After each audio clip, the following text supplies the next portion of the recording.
The Galactic Council chamber had not spoken the word human in nearly 200 years. Councillor Tira Voss of the Marini species sat in her floating chair and watched the younger delegates argue about trade routes and border disputes. She remembered a time when the council had more important matters to discuss. She remembered when humans walked these halls. But that was before the Valorth Dominion burned Earth to ash and scattered humanity like dust in the cosmic wind. "The motion passes," announced the council speaker, a tall insectoid creature with clicking mandibles. "Now we move to the next matter on the schedule." Tira Voss closed her 4 eyes and let her mind drift. The young ones did not know what the galaxy had lost. They only knew the ghost stories. In the corridors after the session ended, she overheard 2 young Valorth officers laughing. "My grandfather served in the Earth campaign," one of them said with pride in his voice. "He told me humans would not stop fighting even when their cities burned. They were like animals. I heard they could survive wounds that would kill any other species," the other replied. "They say some of them are still out there, hiding in the darkness between stars. Ghost stories for children." The first one laughed. "The humans are dead and gone. We made sure of that." Tira Voss walked past them without a word. She knew better than to argue with Valorous soldiers. But she also knew something they did not. She knew that ghosts sometimes returned. Far beyond the reach of Galactic Council space, in a region of space so dark that no star charts marked it, a fleet of ships drifted in perfect silence. Captain Yoon Se-jin stood on the bridge of the carrier vessel New Seoul and watched her crew work. They were the children and grandchildren of survivors. They had never seen Earth except in old recordings and faded photographs. But they carried Earth in their hearts. "Status report," she called out, her voice calm and steady. "All systems operational, Captain," her first officer Park Jun-ho answered. "The scout ships have returned with their reconnaissance data." "And what did they find?" Park Jun-ho's face grew serious. "The Valorth Dominion is mobilizing their fleet. They are heading toward Marini space." Yoon Se-yujin felt her jaw tighten. The Marini had always been kind to humans before the fall of Earth. They had tried to speak for humanity in the Council. They had wept when Earth burned. "How many ships?" she asked. 300 warships, Captain. The Marini have no military to speak of. They will be conquered within weeks." The bridge fell silent. Every officer knew what this meant. The Valorth were hungry for more territory, more slaves, more power. And no one in the galaxy would stop them. No one except the ghosts. Yoon Se-jin turned to face her crew. These were her people. These were the descendants of those who had fled Earth in the final days. They had spent 200 years hiding, building, preparing, and waiting. "For 2 centuries, we have lived in shadow," she said, her voice carrying across the bridge. "The galaxy thinks we are extinct. The Valorth believe they destroyed us completely. They tell their children that humans are nothing but ghost stories." She paused and looked at each face before her. "They were wrong. We survived. We grew strong. And now the time has come to remind the galaxy that humans do not disappear so easily." A young ensign named Choi Minji raised her hand.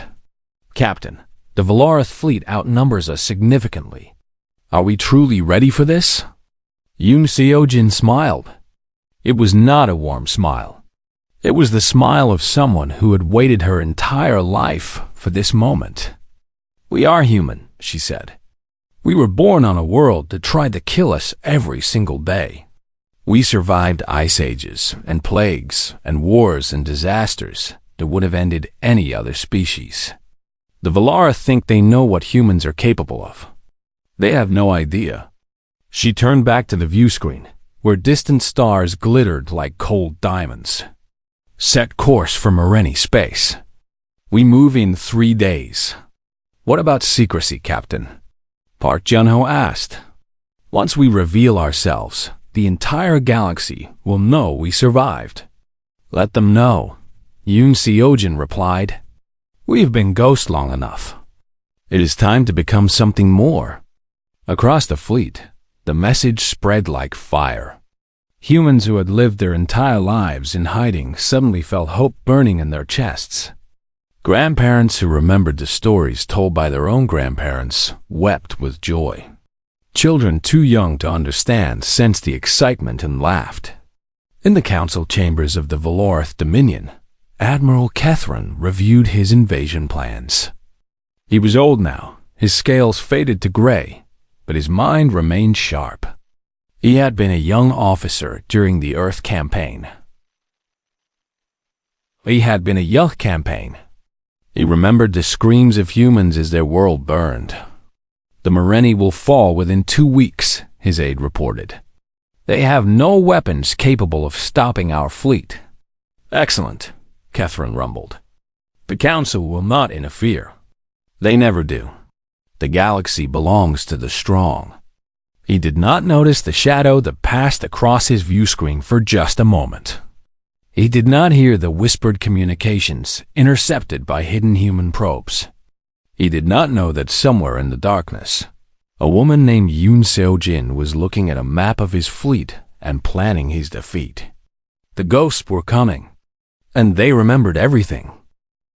The Alliance Command Center on the Sara buzzed with activity as humans and Mareni worked side by side. Captain Yoon Seo-jin stood before a holographic display showing the tactical situation, and what she saw filled her with dread. 5 Valorth. Reinforcement fleets were converging on the Sara. Admiral Kethran had called in every ship he could find. They outnumber us 5-1. Park Jun-ho said quietly, even with our technological advantages, we cannot win a straight fight against those numbers. Then we will not fight straight, Yoon Seo-jin replied. We never have. Counselor Tira Voss entered the command center, her 4 eyes taking in everything around her. She had not slept in 3 days, but she refused to rest while her world remained in danger. The people are frightened, she said. They believe in you, Captain.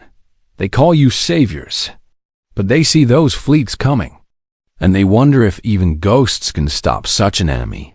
Yoon Seo-jin turned to face the old Nareni counselor. Tell me about the humans you knew, she said suddenly. Before Earth fell, what were they like? Tura Voss was surprised by the question, but she answered truthfully. They were stubborn. They argued about everything, even among themselves.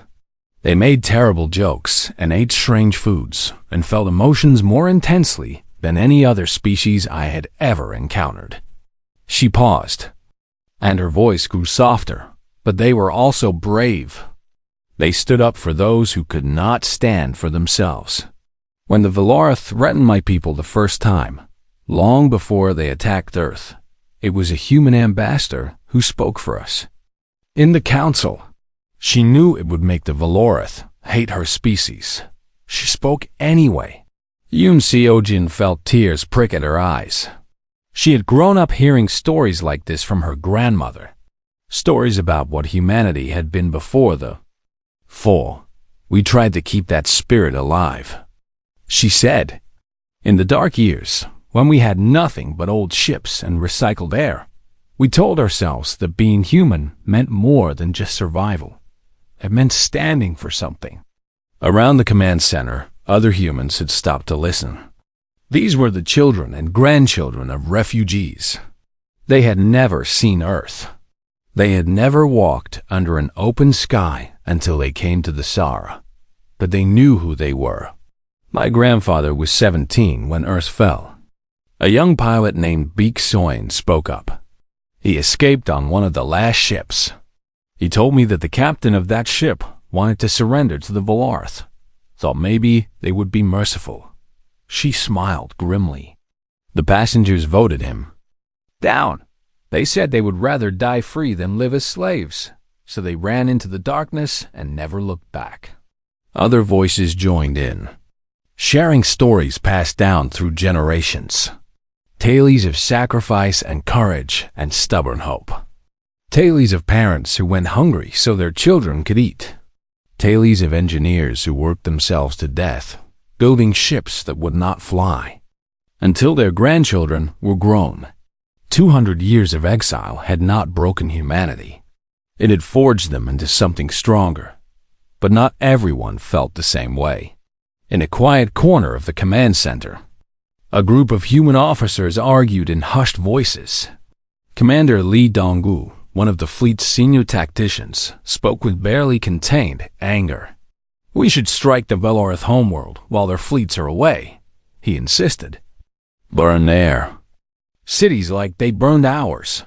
Show them what it feels like to watch everything they love turn to ash. That is not who we are." Lieutenant Shin Yuna replied firmly. "We did not spend 2 centuries preparing just to become the same monsters who destroyed Earth. They deserve it. They killed billions of our people. They hunted the survivors like animals. Justice demands retribution. Justice and revenge are not the same thing." The argument might have escalated, but Captain Yoon Seojin's voice cut through the tension. "Commander Lee," he turned to face her, his expression defiant. "I understand your anger," she said. "I feel it too. Every human alive feels it. But if we burn innocent Valorous civilians to punish their military, how are we any different from Kethron?" "We would be winning," Lee growled. "No, we would be losing ourselves." She stepped closer to him, and her voice dropped to almost a whisper. "My grandmother was on Earth when the bombs fell. She was 8 years old. She watched her parents die. She carried that pain her entire life. And she passed it down to my mother, and my mother passed it to me. But she also told me something I have never forgotten.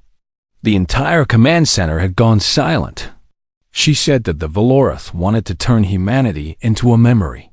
They wanted to erase everything good about us and leave only a ghost story to frighten children. If we let hatred consume us, if we become monsters to fight monsters, then they win. They will have destroyed humanity after all." Commander Lee said nothing, but some of the fire left his eyes. "We fight to protect," Yoon Seojin declared.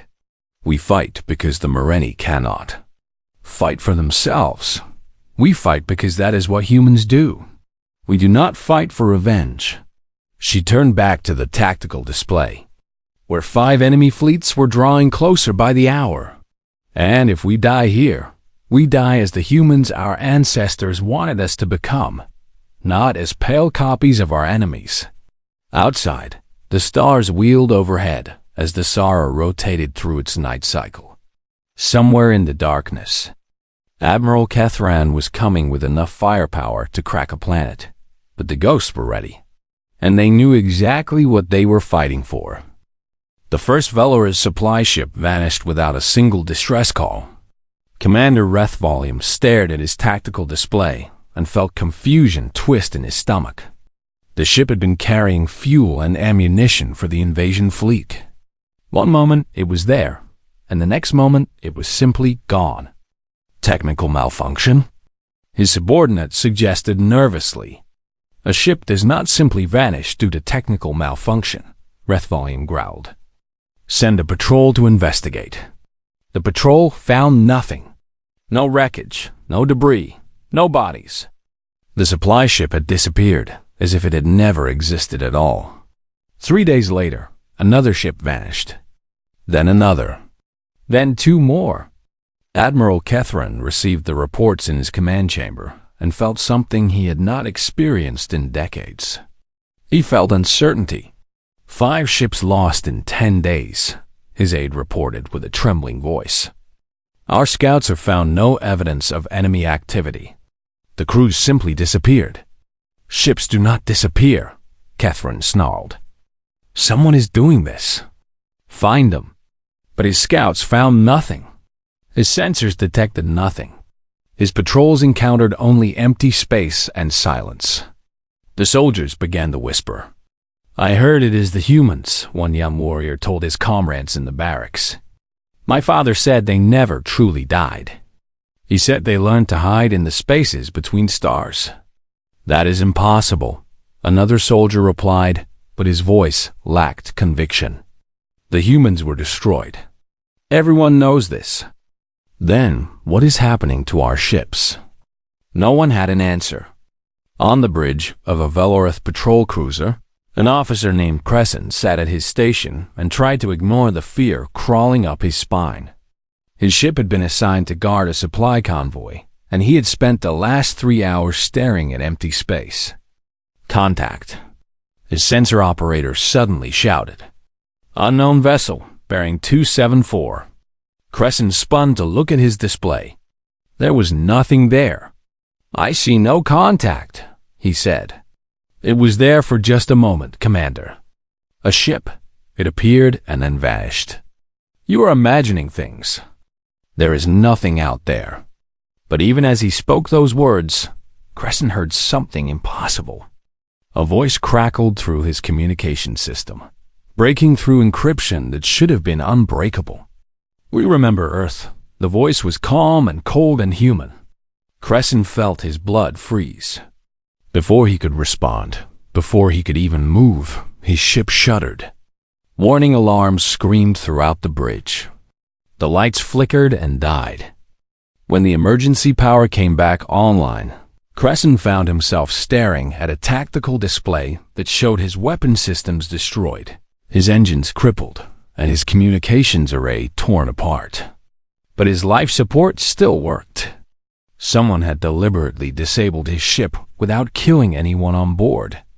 "They want us alive," he whispered. "They want us to tell the others." Far from the battle, Counselor Tiravos huddled with other Merini refugees in a transport ship fleeing toward the core worlds. The Velorith invasion had begun, and her peaceful people had no way to fight back. "The Council will send help," a young Merini child said hopefully. "They will not let the Velorith hurt us." Tiravos did not have the heart to tell him the truth. The Council never helped. The Council only watched and made speeches while worlds burned. Suddenly, the transport ship shook violently. "Velorith Patrol!" The pilot screamed. "They have found us." Tiravos looked out the viewport and saw the enemy ship closing in. Its weapons were charging.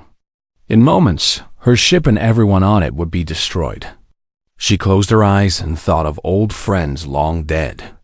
She thought of humans she had known in her youth, brave and stubborn and full of life. She whispered a prayer to whatever spirits might be listening. And then she heard the explosion. Her eyes snapped open. The Velorith ship was breaking apart, its hull torn open by weapons fire that seemed to come from nowhere. Debris scattered across the void as the enemy vessel died. What happened? The pilot shouted. Who fired those weapons? Tiravos stared at the destruction and saw something impossible. A ship materialized out of the darkness, its hull painted black like the space around it. It was not a Velorith ship. It was not a design she recognized from any council species. But she recognized the symbol painted on its side. A blue and green circle with continents and oceans. A planet that no longer existed. Earth, she breathed. That is the symbol of Earth. A transmission reached her ship, and a human voice spoke words she had never thought she would hear again.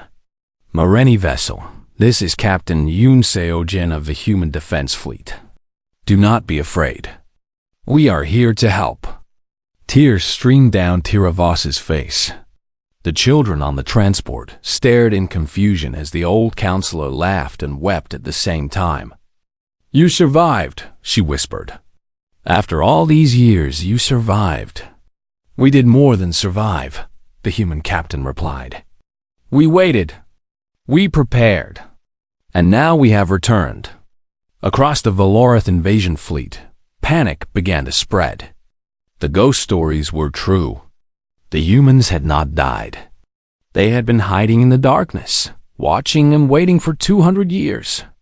And now the ghosts were no longer content to simply whisper. Admiral Kethran received the reports and felt something he had never experienced before. He felt fear.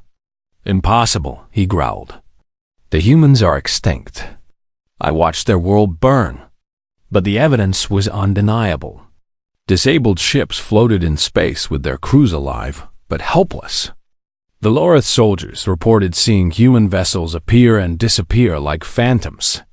And one message played on repeat across every Valorith frequency. We remember Earth. We remember everything. And we are coming for you. The ghosts had returned. And they were angry. The Marini homeworld of the Sara hung in space like a blue jewel, surrounded by 300 Valorith warships. Admiral Kethrin stood on the bridge of his flagship and looked down at the peaceful world below. Billions of Marini lived on that planet.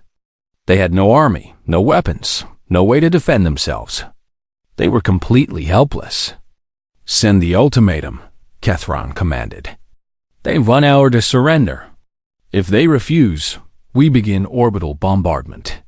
His communications officer obeyed, and the message went out across all frequencies. The people of the Sara heard the cold Valorith voice demanding their submission, and they despaired. In the capital city, Marini civilians gathered in the streets and wept. Parents held their children close. Elders prayed to ancient spirits for salvation that they knew would never come.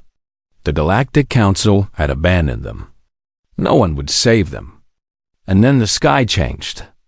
A ripple of light tore across space above the Sara, and ships began to emerge. Not 1 or 2 ships, but dozens. Then hundreds. A fleet of vessels painted black and marked with the symbol of the dead world appeared from faster than light, traveled directly between the Valorith Armada and the planet below. Admiral Kethrin stared at his tactical display and felt his heart stop. That is impossible, he whispered. No species can perform precision jumps so close to a gravity well. The calculations alone would take years.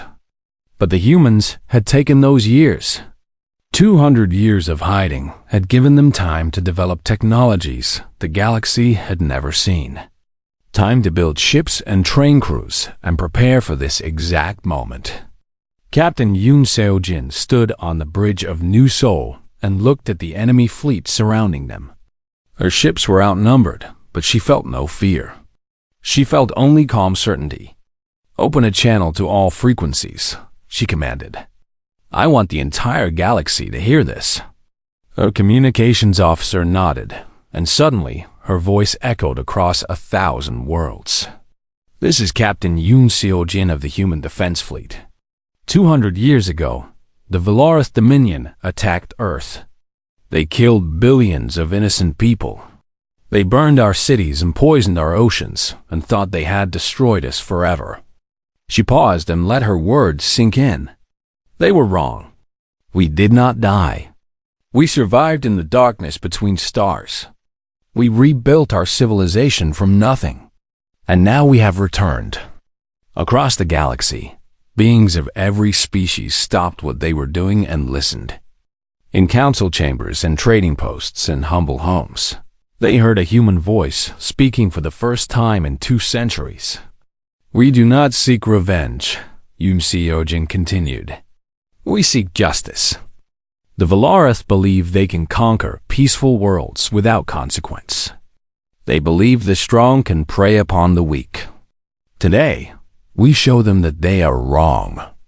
Today, humanity stands with the Marini people, and we will not let them fall. Admiral Kethrin found his voice at last. You are outnumbered and outgunned, human. Your little fleet cannot stop us. Surrender now, or we will destroy you just as we destroyed your pathetic planet. Yoon Seo-jin smiled, and her smile was like a blade. You tried to destroy us once, Admiral. You failed. And now you will learn what happens when you wake the dead. The battle began. Human ships moved with impossible speed and coordination. They did not fight like any species the Valorith had encountered. They did not form neat lines or follow predictable patterns. They fought like wolves, striking from unexpected angles and retreating before the enemy could respond. Valarith warships that had dominated 100 battlefields suddenly found themselves struggling. Their commanders gave orders, but the humans were always one step ahead. It was as if they could read minds. "They know our tactics," a Valarith captain screamed into his communicator. "They have studied us for 200 years. They know everything about how we fight." And it was true. For 2 centuries, human intelligence operatives had watched and recorded and analyzed every Valarith military operation. They knew every strategy, every weakness, every flaw in Valarith doctrine. They had prepared for this battle their entire lives. On the surface of the Sahara, Merenni civilians watched the sky burn with wonder and hope. Human fighters streaked overhead, engaging Valarith landing craft before they could reach the ground. Human soldiers descended from dropships to defend population centers, alongside the few Merenni security officers brave enough to fight. Councillor Tiravos stood in the central plaza of the capital and watched a human Marine unit take up defensive positions around her. "I never thought I would see your kind again," she said, her voice thick with emotion.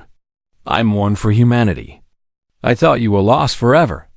The Marine commander, a young man named Kim Tai-in, turned to look at her. His face was dirty and his armor was scorched from battle, but his eyes burned with determination. "We never forgot who helped us," he said. "The Merenni spoke for Earth when no one else would. Now we speak for you." Above the planet, the battle raged on. Human ships fell, their crews dying with words of defiance on their lips. But Valarith's ships fell too, far more than Kethran had expected.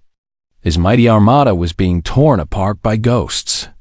"Fall back," he finally screamed. "All ships, fall back to the rally point." The Valarith fleet retreated, leaving dozens of burning wrecks behind.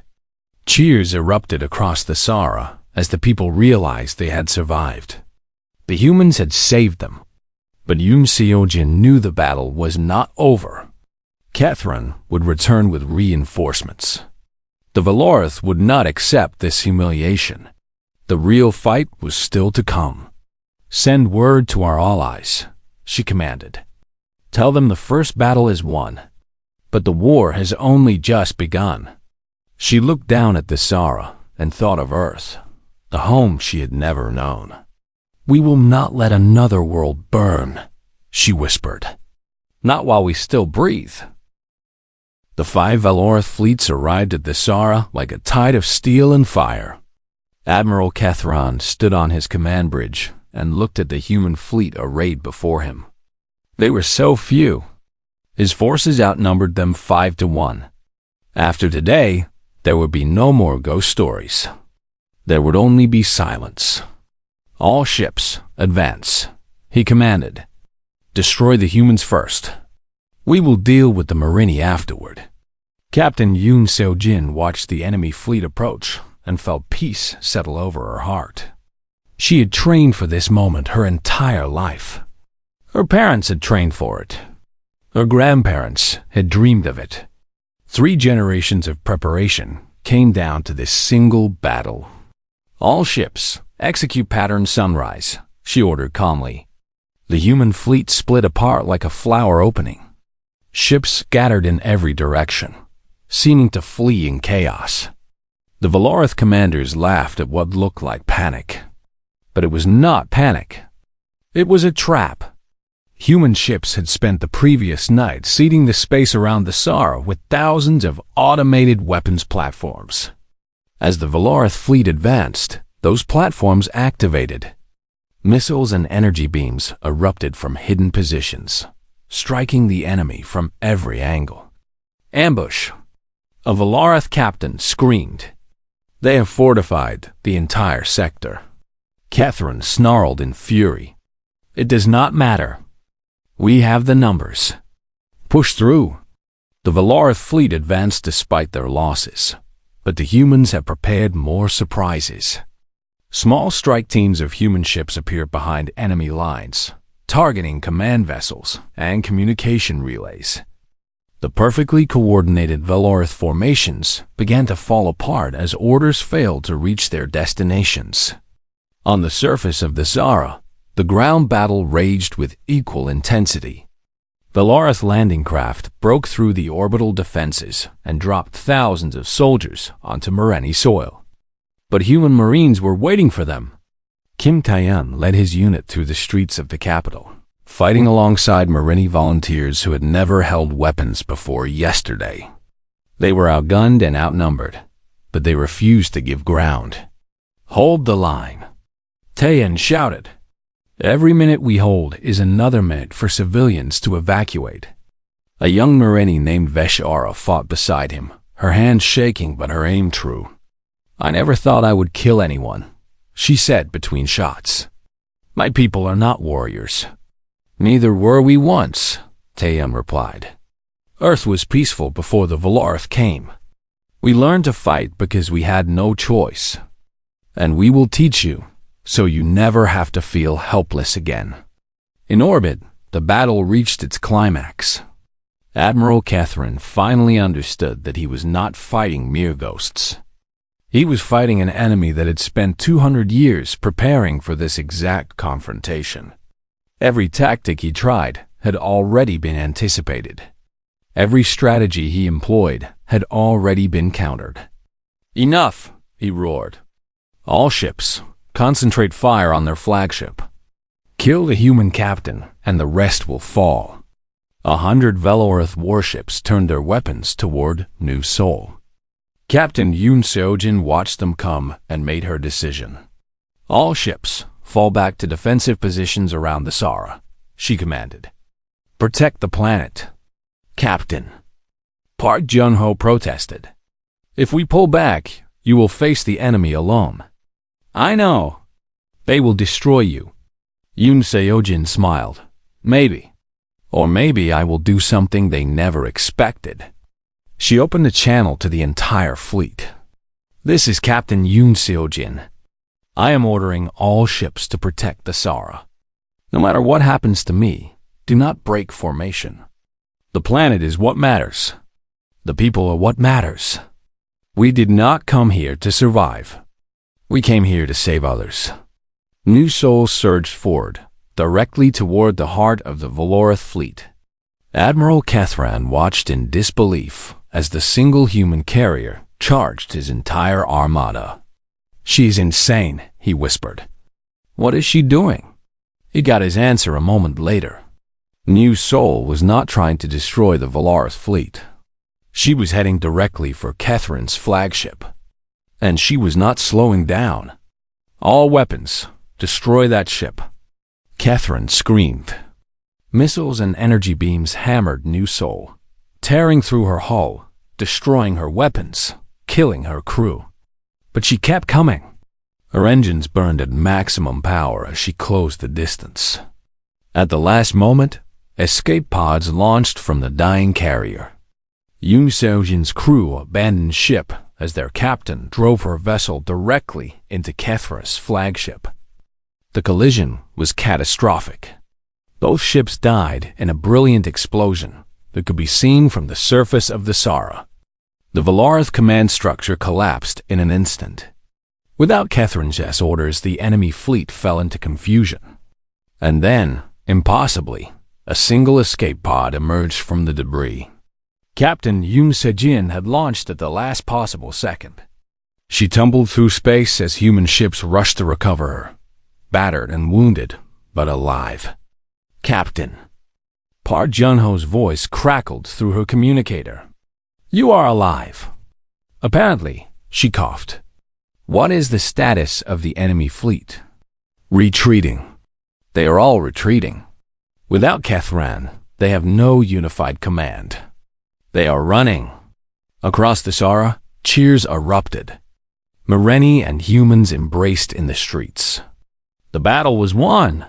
3 months later, Captain Yoon Seojin stood in a park in the Mareni capital and watched children play.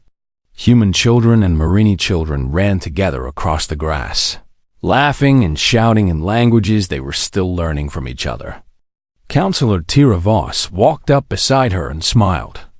The Galactic Council has officially recognized the human defense fleet as a sovereign power, she said. They want to negotiate a formal alliance. Of course they do, Yoon Seojin replied with a hint of amusement. Now that they know we are not actually ghosts.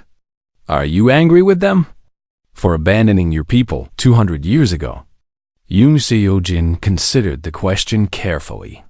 I was, she admitted. For a long time. But anger is exhausting. And we have more important things to do than nurse old grudges. She watched a human boy help a Marini girl climb a tree, both of them giggling. Those children will grow up in a galaxy where humans are not ghost stories. They will have friends from 100 different species. They will know peace instead of hiding. Tears gleamed in her eyes. That is what we fought for. Not revenge. Not glory. Just a chance for our children to live in the light. Tira Voss placed a gentle hand on the human captain's shoulder. The galaxy whispered of humans as ghosts for 200 years, she said. Now they will speak of you as something else entirely.